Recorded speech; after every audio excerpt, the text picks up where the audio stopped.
Rise and shine mga ka-recipe, alamin natin kung swerte ba ngayong araw dahil may libreng pa-feng shui at horoscope mula kay Master Hans Kua!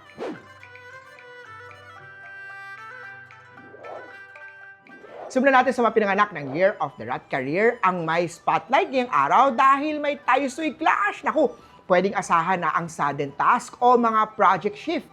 Pwedeng may pagbabago sa instructions sa opisina, remote work, o kahit sa mga school requirements. Kaya i-double check everything bago mag-submit ha.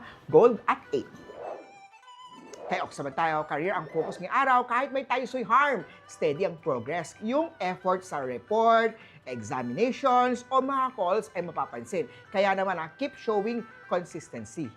White at 1. Punta na tayo kay Tiger Love, ang highlight, may flirty na message o mga sudden na chat na pwede magpasaya sa puso mo, lalo na kung single ka. Kung may partner ka naman, perfect timing ito para sa spontaneous date o simpleng surprise. Silver 3.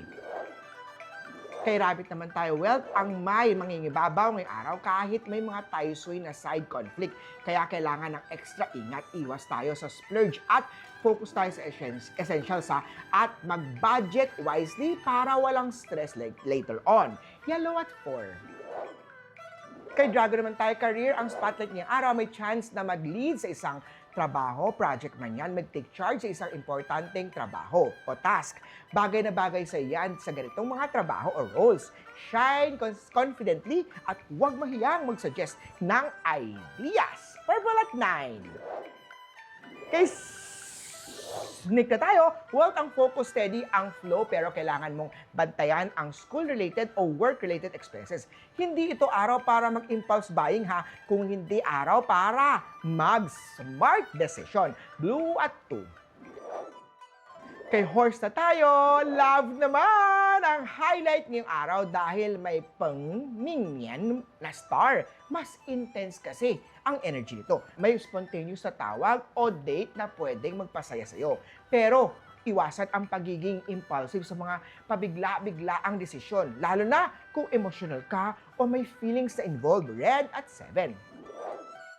Kay GOAT naman tayo. Career, ang spotlight niyang araw, creative flow ang malakas. Kaya kung may artistic project o presentation kang ibigay moment, gamitin ang creativity. Gold at 5. Kaya Monkey naman, wealth ang may good vibes ngayong araw, may possible na luck break tulad ng scholarship, mga discount o mga unexpected wealth, money or support.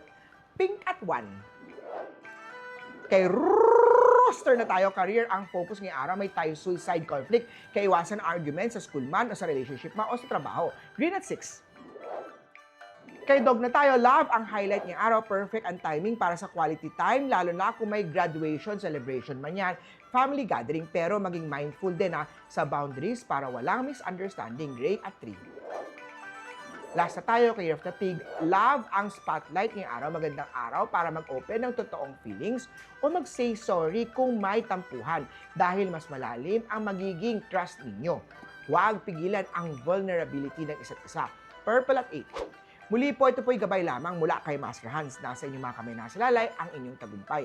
Kaya always tayo think positive at i-manifest natin ang success. Mga ka-RSP,